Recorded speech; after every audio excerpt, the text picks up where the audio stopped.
18 kemenangan dan 0 kekalahan. Semua kemenangan berujung antara KO maupun submission. Itulah statistik dari petarung Kazakhstan, Shavkat Rakhmonov. Wajar saja bahwa ia dijuluki sebagai petarung paling ditakuti dari divisi welterweight. Sekarang, ia hanya perlu satu langkah lagi untuk menjadi abadi dalam sejarah UFC, yaitu menjadi juara dari divisi welter. Namun yang berada di langkahnya untuk mendapatkan sabuk tersebut adalah sang juara baru, Belal Muhammad, dengan rekor 24 kemenangan dan 3 kalah. Jujur, gue kemarin prediksi bahwa Leon yang bakal menang dalam pertandingan mereka. Namun gak disangka, ternyata Belal berhasil mengimplementasikan rencana pertarungan yang bagus dengan takedown-nya. Jadi sekarang, tentunya Shavkat yang bakal menjadi lawan untuk pertahanan sabuk pertama Belal, bukan? Ternyata, situasi lebih rumit dari itu. Ada satu lagi karakter penting dalam kisah Shavkat untuk menjadi juara dan Belal untuk mempertahankan gelar pertamanya.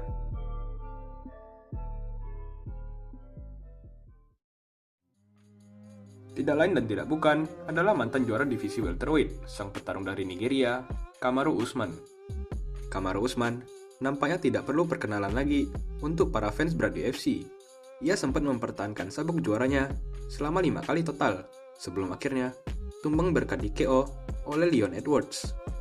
Leon lalu mempertahankan sabuknya 2 kali, di mana pertahanan pertamanya adalah kemenangan rematch melawan Usman.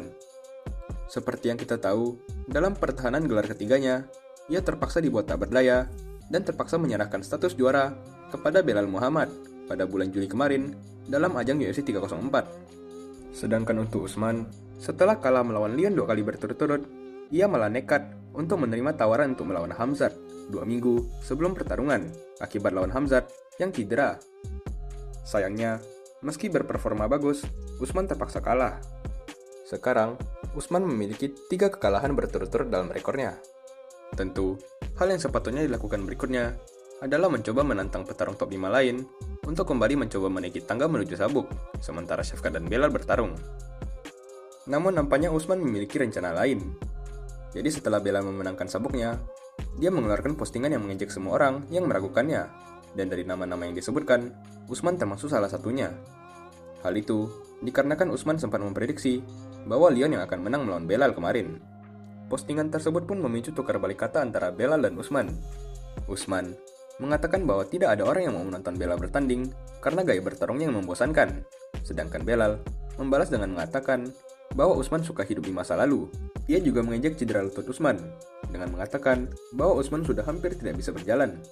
Usman memang cukup terkenal dikarenakan cedera lututnya yang cukup parah. Dia aja pernah bilang kalau kadang-kadang berjalan aja bisa menimbulkan rasa sakit di kakinya. Nah, menurut gua pribadi, salah satu harapan Usman dalam konfliknya dengan Belal ini adalah mencoba mengembalikan relevansinya setelah 3 kali kalah berturut-turut. Yang pasti dia tidak akan diberikan kesempatan langsung melawan Belal, tapi yang bisa menjadi kemungkinan adalah pertarungan penentu untuk posisi kontender nomor 1 melawan Shavkat. Dalam sebuah interview bersama MMA Fighting, Shavkat mengungkap bahwa pihak UFC udah menawarkan dirinya dan Belal untuk bertarung pada bulan Oktober pada UFC 307 nanti. Namun dikarenakan kurun waktu yang sangat dekat antara UFC 304 dan UFC 307 serta cedera yang dialaminya melawan Leon, Belal memilih untuk menolak tawaran tersebut. Yang terbaru, Belal dan Shavkat saling menyindir dalam sosial media. Dimulai dari postingan di akun Belal yang mengatakan bahwa Shavkat belum bertarung sejak tahun 2023 kemarin. Menurutnya, Usman dan Shavkat harus bertanding dulu untuk menentukan siapa yang layak melawannya di tanggal ke depan.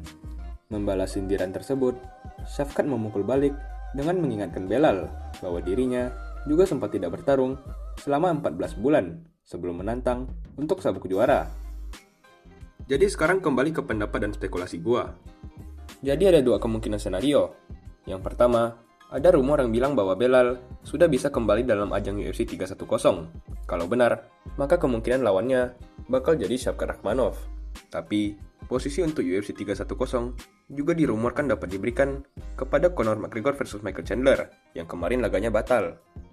Apabila hal tersebut benar dan pertandingan tersebut maju tanpa ada masalah, maka kemungkinan pihak UFC bakal memutuskan untuk mengatur Usman versus Shavkat dalam upaya agar tidak menahan divisi. Sebenarnya kemarin ada lawan yang tersedia bagi Shafkat, yaitu petarung ranking 4 asal Australia, Jack Della Maddalena, atau yang biasa dipanggil JDM. Dia juga sempat memanggil Shafkat dan menantangnya untuk bertarung. Mereka juga dirumorkan telah diatur untuk bertanding dalam UFC 305 kemarin. Namun, JDM terpaksa mengundurkan diri dari negosiasi akibat cedera yang dialaminya. Selain JDM, juga ada Ian Garry, petarung asal Irlandia ranking 7 yang kemarin barusan menang di UFC 304. Namun dari pihak UFC dan Shafkat sendiri, nampaknya kurang ada ketertarikan. Jadi sekarang nampaknya hanya ada dua skenario yang cocok bagi masa depan Shafkat menuju gelar juara. Kalau yang dari gue lihat di polling, kayaknya kalian menilai Shafkat belum layak untuk title shot. Coba tulis di komen. Kalau video ini memuaskan, juga boleh tolong di like dan subscribe. Terima kasih.